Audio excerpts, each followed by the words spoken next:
On the 10th of June 2023, Avon and Somerset police are called to a house party in Bath after reports of a stabbing.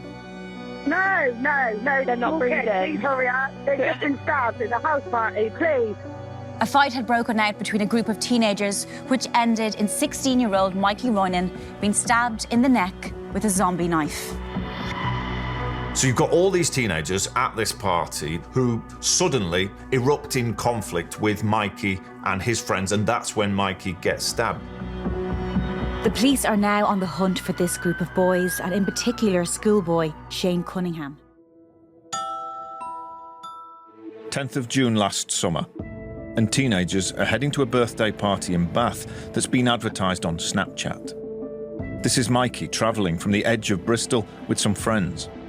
He was about to come across this group of teenagers from Wiltshire heading to the same party. A fight erupted and Mikey was stabbed in the neck. What happened? We got a call from Mr. Rock. Call to the house from Mr. Rock saying that he was a star learner for doing the best poem, was it? Yeah.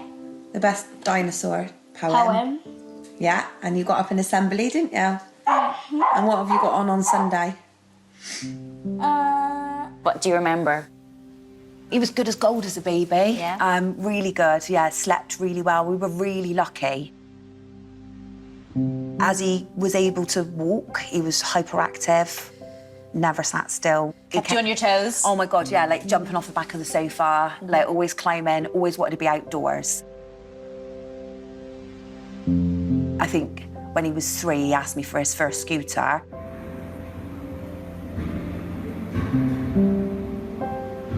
He was fearless. Yeah.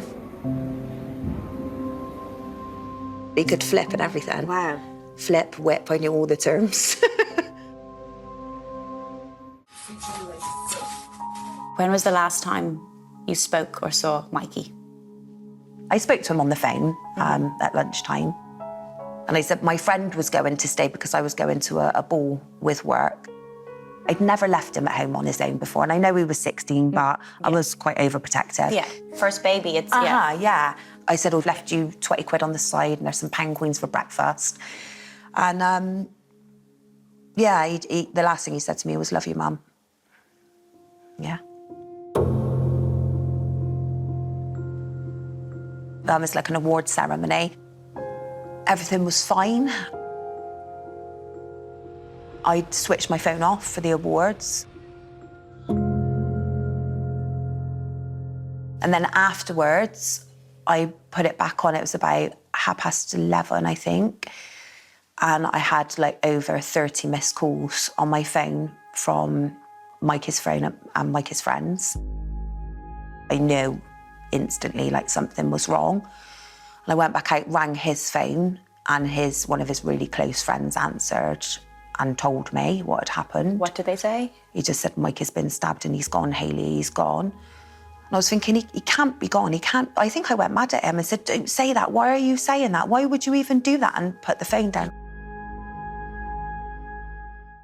Is the patient breathing? No, they're not breathing. Please hurry up. They've just been stabbed at a house party. 16-year-old Mikey Roynon has been stabbed and killed at a house party. The police are still trying to get to the bottom of what exactly happened that night. And why did a house party end in murder?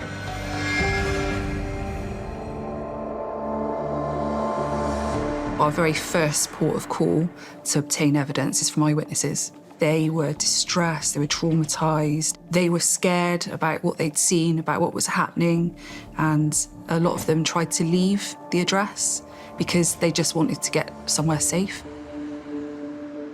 So it's trying to understand where they've gone, who was there, what they'd seen. That took a long time to unpick. At the outset, we had heard the name Shane from witnesses who were at the party to say that he was one of those responsible. We didn't really clearly understand what had taken place at that party. From what we can gather from witnesses, Shane and some of his friends immediately left the party before the police arrived. We suspected that they may have had some involvement. Initially, we are looking to capture as much forensic evidence from the scene, so that includes CCTV. From the CCTV, we're able to see clear visual descriptions of them. 2 of the group were arrested the next day, but we still didn't have a full set of information about what had taken place, their roles. While the Avon and Somerset police have arrested 16-year-old Shane Cunningham and one of his friends, it remains unclear exactly who is responsible. You can see from the CCTV on the bus, they are laughing, they are joking, but there's a point where one of the boys bends over on the bus and you can see something bulging from his tracksuit. These boys went to that birthday party armed with knives. You can see from the footage on the bus, this is not a normal knife. It's a huge scaled knife, like a Rambo or a zombie-style knife. The blade is so large that it goes down the whole of the leg from the hip to the knee.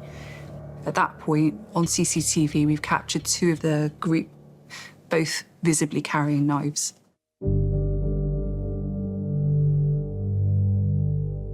These teenagers are just on the bus, popping to McDonald's out in the town, but they're carrying large weapons. Why? Why do teenagers feel the need to carry knives?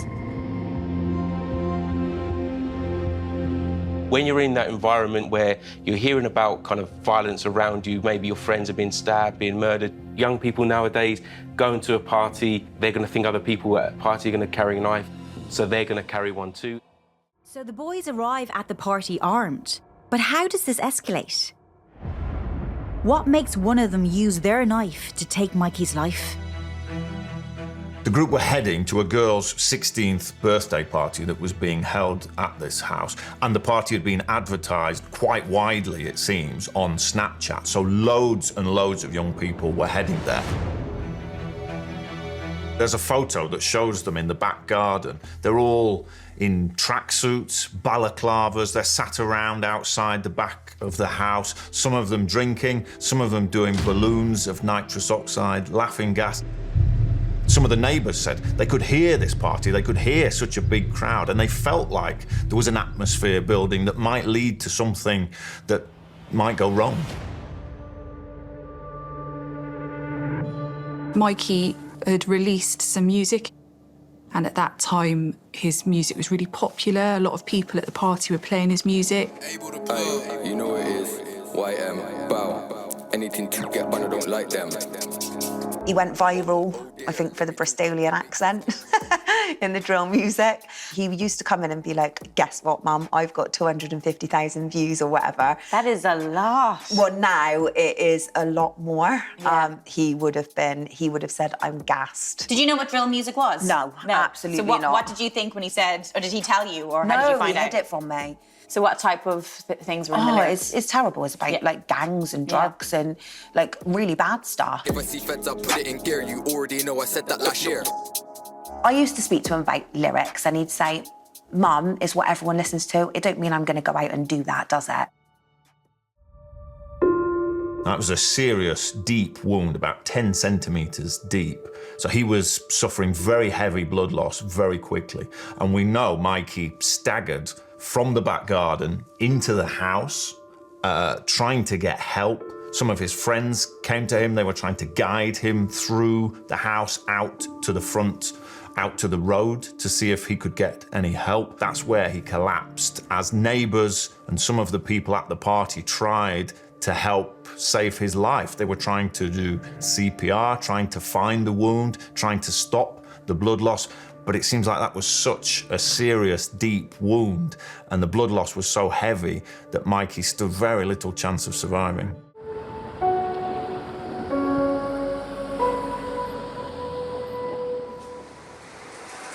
Tell me about what led you to stab Mikey Roynon in the neck. Was it you that stabbed him in the neck? Was your intention to make him die? Avon and Somerset police have arrested 16-year-old Shane Cunningham, together with one other teenager, for the murder of Mikey Roynon. Do we know what any of the guys say after they're arrested? Yeah, we can have a look at the police videos. Yeah. Okay, so we've got, this is Shane. Yes. It's a house party, lots of people are there. Is there anything you can tell us now about what happened?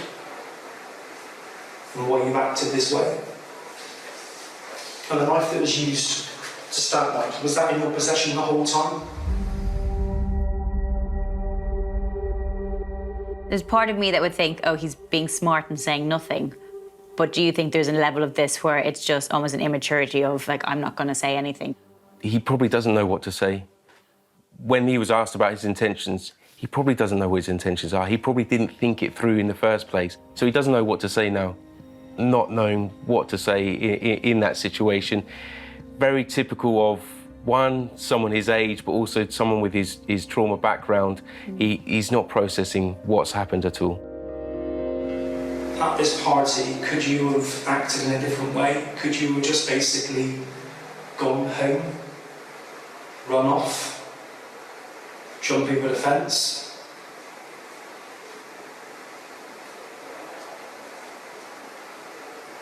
Could you have done something different, Shane? He never speaks at all. He doesn't really show many emotions. He's probably been asked these questions repeatedly, probably fed up of the whole situation, just wants it to end, but unfortunately it's not going to end. Do you think we're looking at a young man in shock, or do you think we're looking at a cold-blooded killer? This is a young man in shock. He's probably grown up thinking over the last couple of years that something like this might happen to him in the future, and now it's happened to someone else and it's his fault. Deep down, he might regret it, but he doesn't know how to act anymore. Only at sentencing that we were able to apply to the judge to lift the normal reporting restrictions so that we could actually tell you Shane Cunningham had a knife and for whatever reason he pulled it out and felt like he had to use it against Mikey Roynon. It was part of a pattern of teenage stabbings across Bristol and the surrounding area, which had become a major issue of public concern, and we thought it was important that the public understands and sees who is involved in this. That, in a way, meant more to me, that his name got released. Justice, because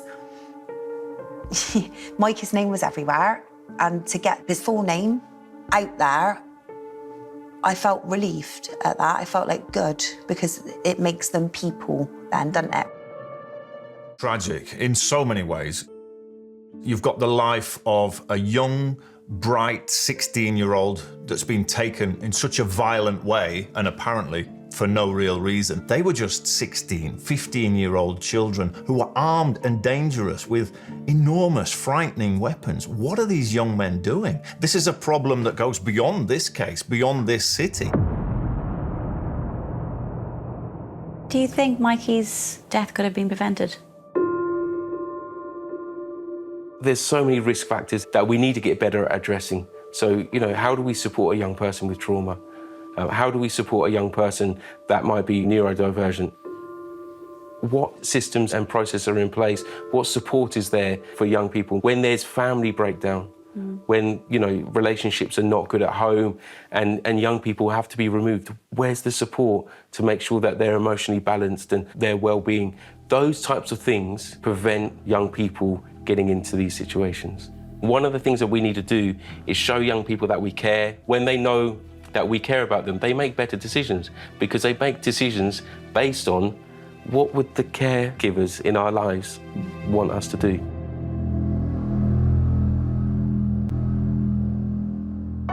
As Shane Cunningham now serves his sentence for murder, Hayley and her family are keeping Mikey's memory alive by starting a charity in Mikey's name. Tell me about Mikey's World.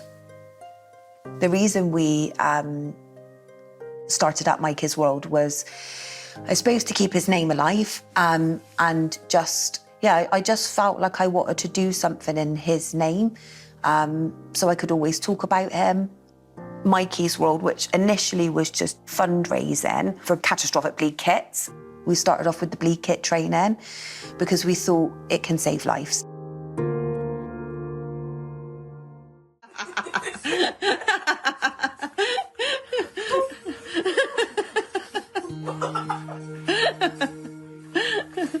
He had so much ahead of him, so much potential. He would have been good at whatever he did.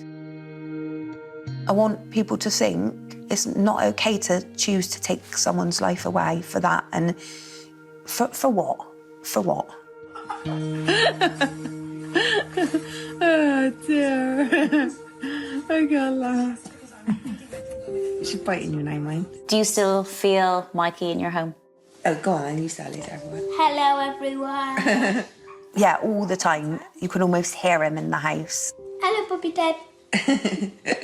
Yeah, sometimes it's really hard, actually. Sometimes it's really hard to come home and he's not there. Like when you do normal, like day-to-day things, knowing that he's not going to be there when I get in, that's tough. But then when you go in, I can feel him because everything's the same. His shoes are still by the front door. His work boots are still in the porch. Yeah, his sliders are still by the back door. Bedroom's the same. Everything's the same. But I've gone the opposite way at the moment. I can't. It hurts. It's a lot. Yeah, it's the smells. Yeah. Still smells like him. Yeah, it's hard. And like his washing still in the washing basket. I can't do it because I can't do the last load. So that's really tough. I don't want to hang it on the line. So yeah, I can't move it. Not in the moment.